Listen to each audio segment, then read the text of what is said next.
Hello, hello, pessoal! Então hoje vamos falar sobre como contornar as objeções sem parecer que está vendendo. Aquela hora que você recebe um não do cliente e você não sabe o que fazer, sabe? Então vamos falar sobre isso para você poder contornar o não e fechar aí suas vendas, tá? Você está me ouvindo aqui pela primeira vez? Muito prazer, eu sou a Janile Rodrigues, especialista em neurociência de marcas pessoais, e eu ajudo você a elevar sua percepção de valor para que você consiga ser vista como uma grande referência na sua área, consiga cobrar mais caro, inclusive, e, consequentemente, aumentar seu faturamento aí pelo menos 60 dias, tá? O ponto aqui é que muita gente trava quando o cliente traz uma objeção.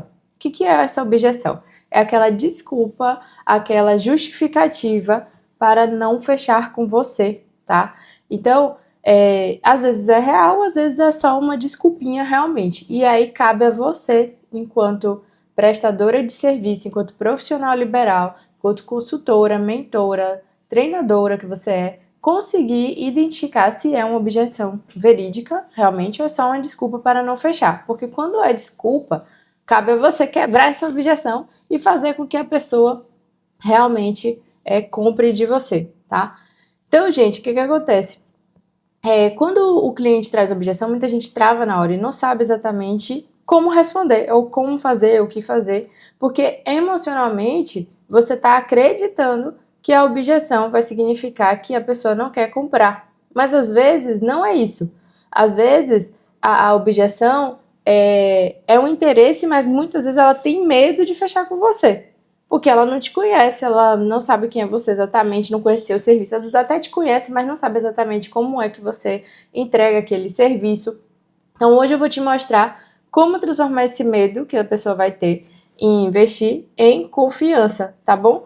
Para que você consiga quebrar essa objeção sem forçar a barra, sem forçar nada, certo? Você não precisa ficar empurrando a venda do seu serviço, você precisa conduzir a venda do seu serviço para que a pessoa queira te comprar pelo processo inteiro, e não porque você foi insistente, aquele vendedor chato que fica querendo fazer a pessoa comprar a todo custo, tá?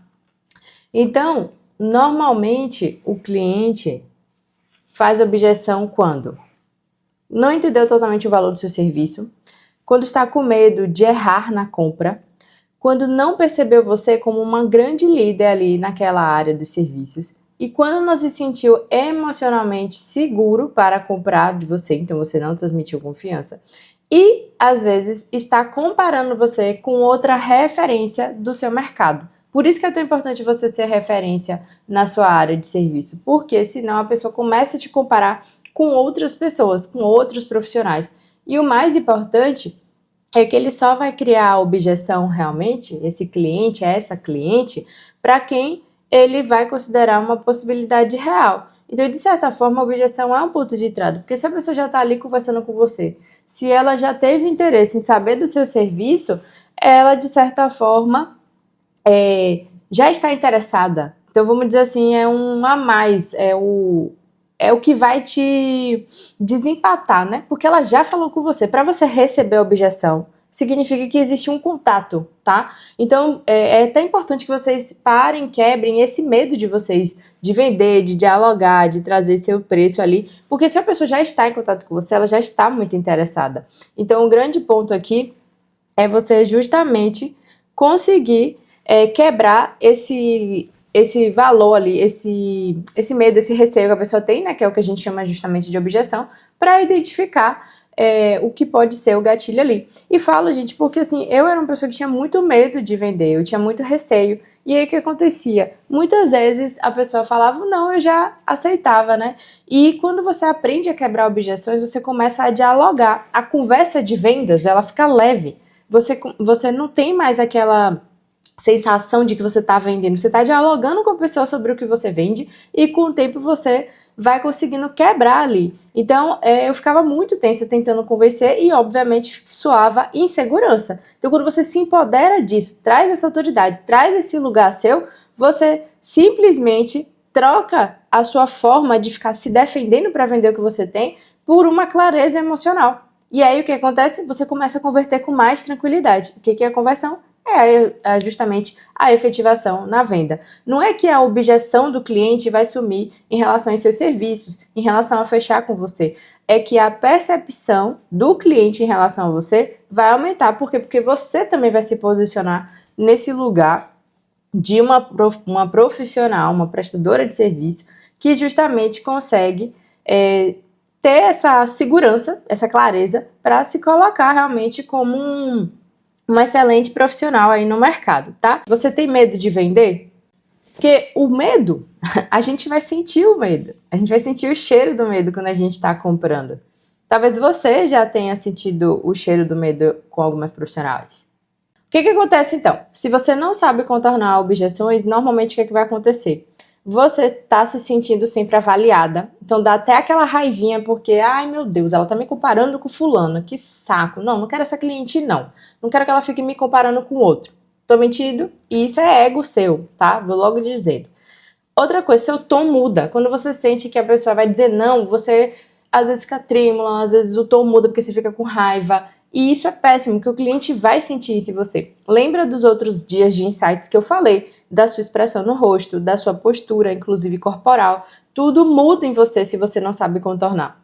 E quando você também não sabe contornar, principalmente está meio que aprendendo a vender, provavelmente você está começando a se explicar demais. Fica tentando explicar, fica dando ansiedade. E aí você tenta meio que provar seu valor ali, tentando convencer a todo custo da pessoa a comprar de você, e isso vai diminuindo sua energia. E à medida que vai diminuindo sua energia, às vezes você aceita qualquer argumento do cliente, muitas vezes é onde você dá desconto, você cobra mais barato nos seus serviços para fechar a venda, ou você tenta responder tudo muito rápido para se defender. Então vira tipo uma barreira ali e você não consegue quebrar e de fato pular para a próxima etapa, que é sim a venda, tá? Então o que o cérebro do cliente lê em você quando você tem essas atitudes? Você não é tão seguro assim, então, nossa, essa profissional não senti segurança, vou embora. Talvez não vale o preço. Caramba, eu acho que ela não vale tudo isso, acho que tá muito acima do que eu posso pagar. Às vezes não é nem acima do que eu posso pagar, é tipo assim, posso pagar esse valor, mas tá muito caro, então não vou. E às vezes a pessoa não verbaliza que tá caro.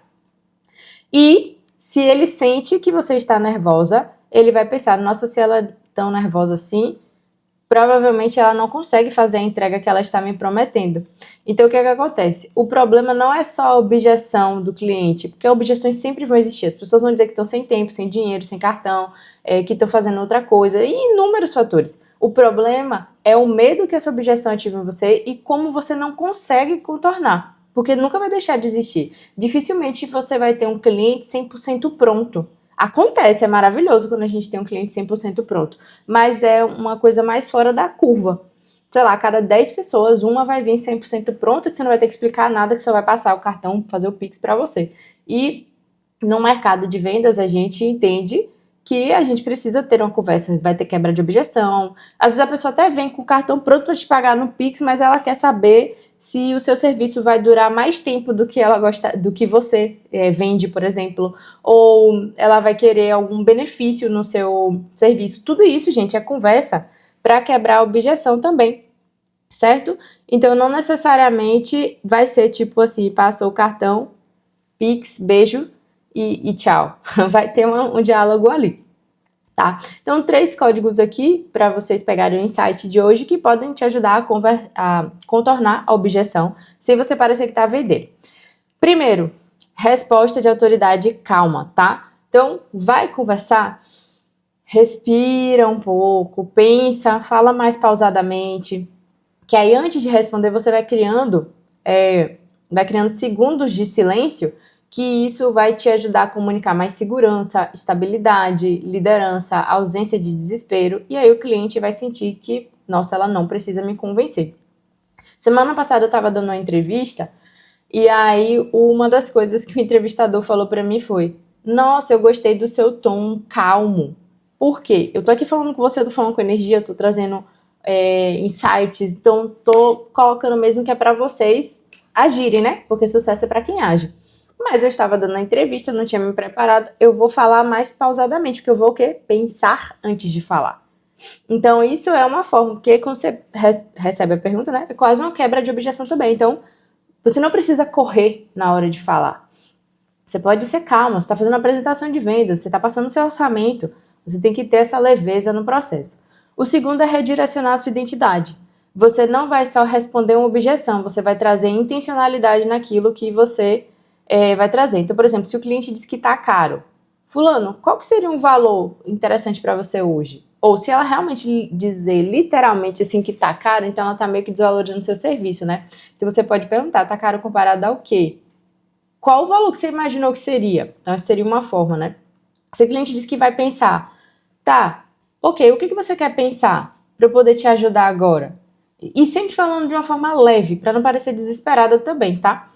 E aí o terceiro são frames de segurança, onde o cliente ele vai comprar, na verdade, a sua sensação, não a explicação. Então, lembra que eu sempre falo para vocês, não é sobre o que está incluso no seu serviço, e sim como a pessoa vai estar após a entrega do seu serviço. Então, é a transformação, tá? Então, você pode trazer isso mais para a pessoa, de sensação, como ela vai estar no pós, e não a explicação demais do que você vai oferecer. Beleza? Então, gente, o que acontece?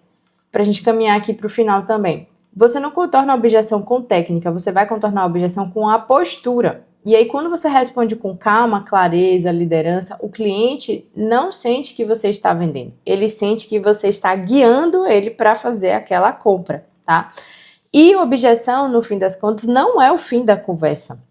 É o momento em que entra a negociação, em que você vai provar sua autoridade emocional, vai mostrar que você tem inteligência emocional, inclusive para conduzir a pessoa em algum processo. E quando você aprende a conduzir esse momento com elegância, é óbvio que o cliente vai confiar mais em você. E elegância aqui eu não estou falando de estilo, não, estou falando da sua postura realmente, tá? Então, esse é o ponto de você trazer leveza ali no seu processo.